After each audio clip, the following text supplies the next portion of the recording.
Hey guys, so what we're going to do today is a review of my 2015 Mustang GT. I bought it back February 27th, so I've had it a little bit more than 6 months now. So sit back, watch the review, and I hope y'all like it.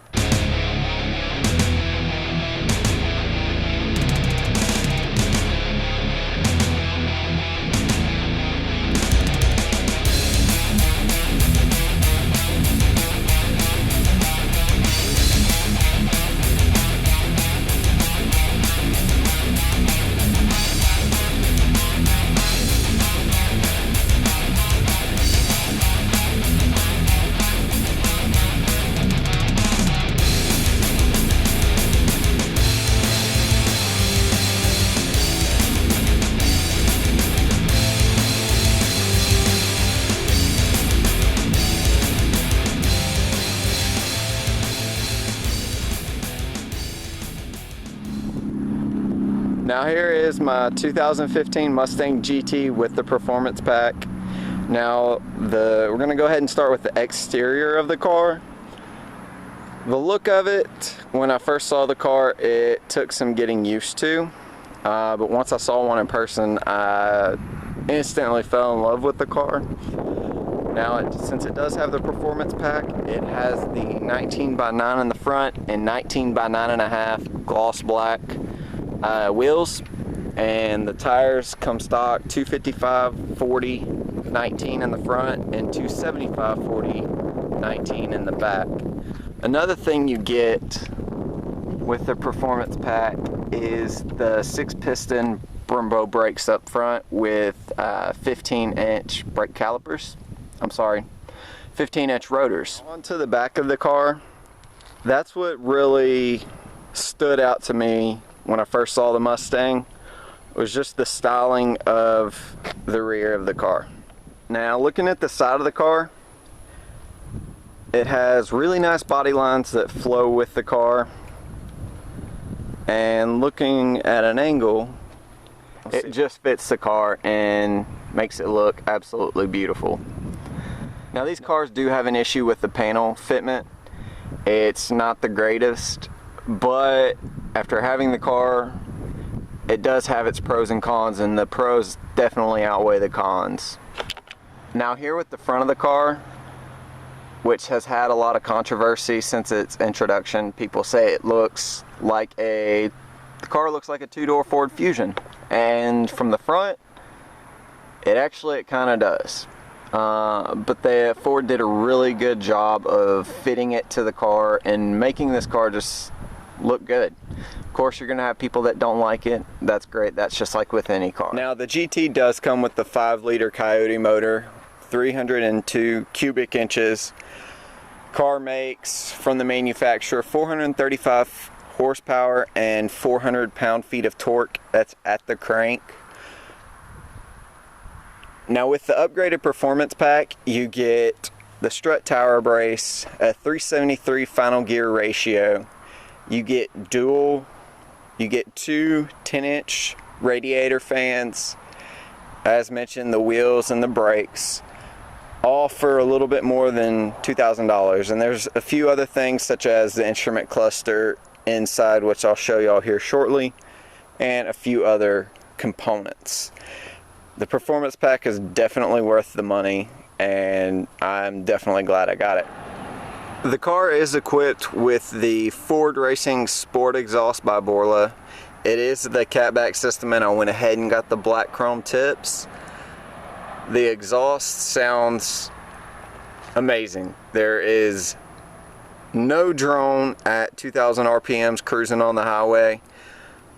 I'm definitely glad I decided to go with this exhaust. So I'm going to go ahead and give y'all a startup video and let y'all listen to the exhaust.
The car is equipped with a keyless entry system as well as a key fob, so you do not even have to remove the key out of your pocket to enter the vehicle.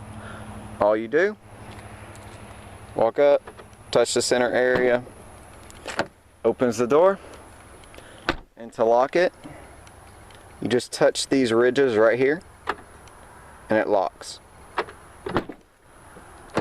Now on the inside, I do have the premium package, so I get leather with some nice contrast stitching.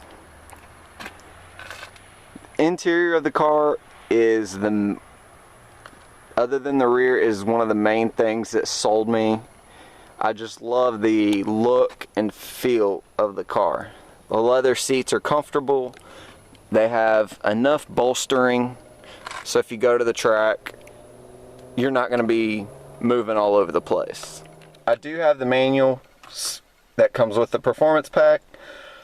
Start the car, you put your foot on the clutch, press the button, car starts right up.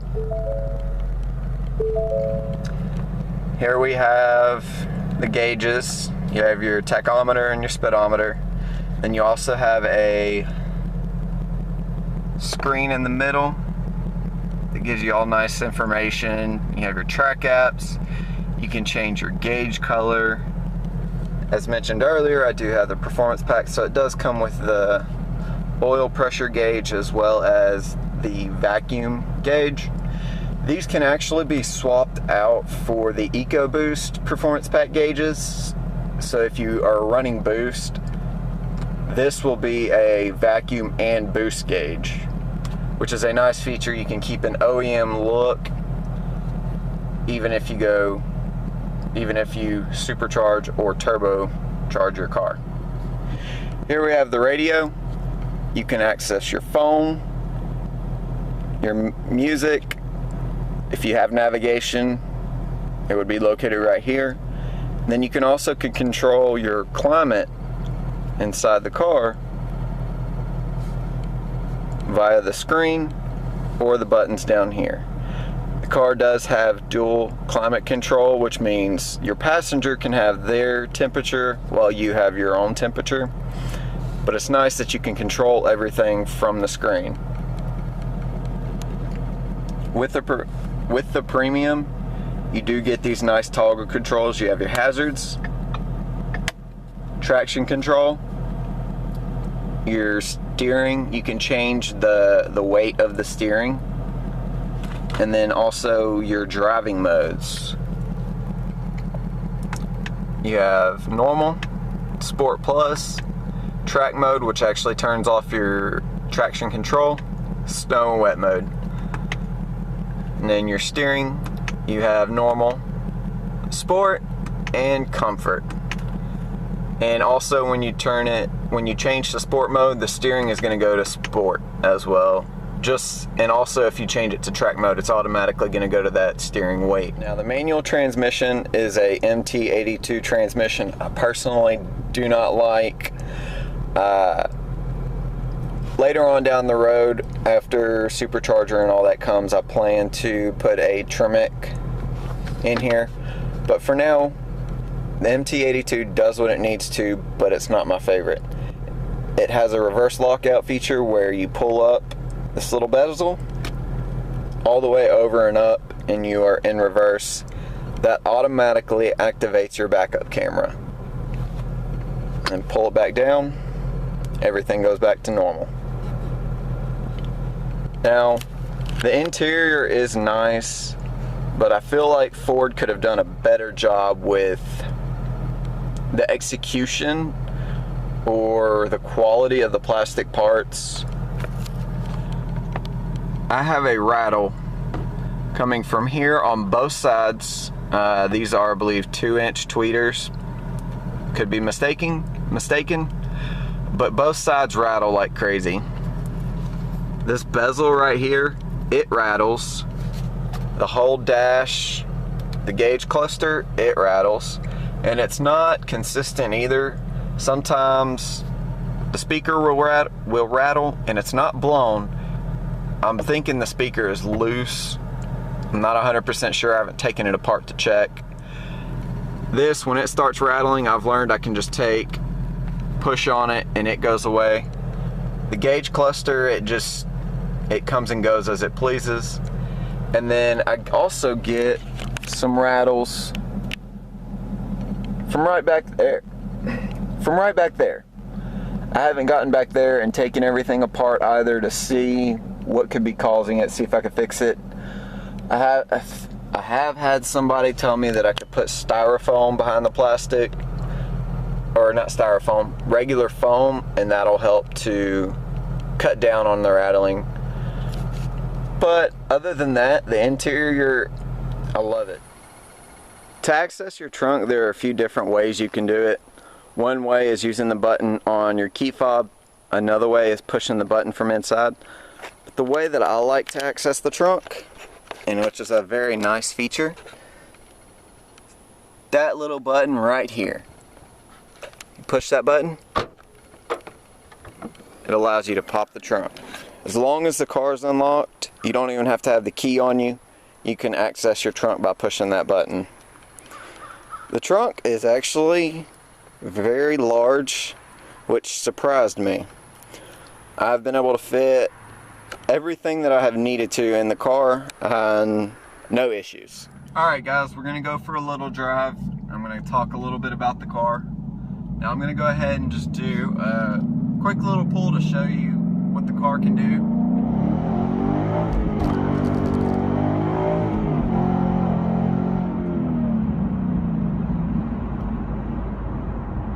Now the car, as I said, does have 435 horsepower and 400 pound-feet of torque at the crank. So that's still a good amount of horsepower for a stock car. You can't be mad about those numbers. Now I have found myself wanting more horsepower, which is why I plan to either do a twin turbo or a supercharger on the car. I haven't decided, but that's going to be 3-4 years down the road at least. The transmission, I've gotten used to it. My previous video, I talked about how I didn't care for it. I still don't, but I've gotten used to the feeling of the shifter, and I plan to change out the shifter and see how big of a difference that makes. I've heard that the MGW, since it is going to be trans-mounted, is going to be better. And people have said it's much better. So I plan to do that. The interior rattles, I've gotten kind of used to it. Sometimes it's worse than others. But these are all little things that I've gotten used to. That and the panel fitment, the body panel fitment issue. I've gotten used to that as well.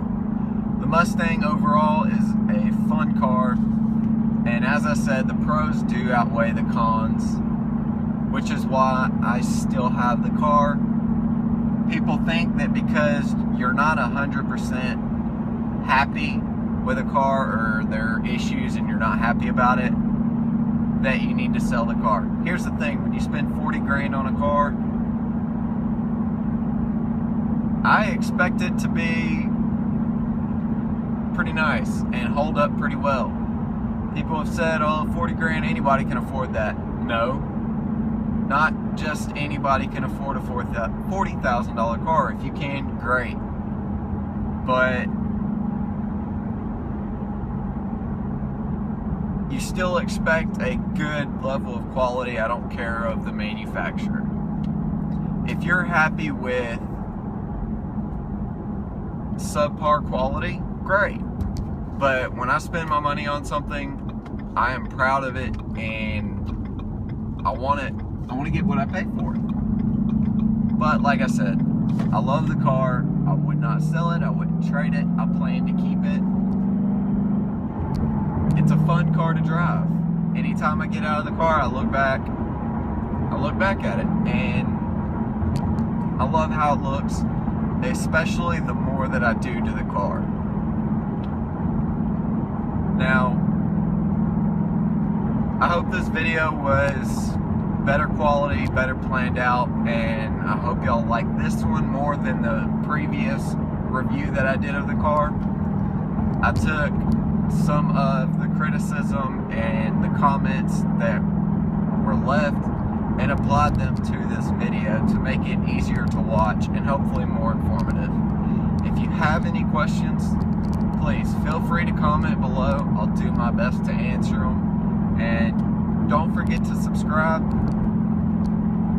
Also, you can follow me on Instagram, where I post real-time pictures of the car, what modifications I'm doing, and you can keep up with the build on there. Well, if y'all have any questions, comments, leave them below.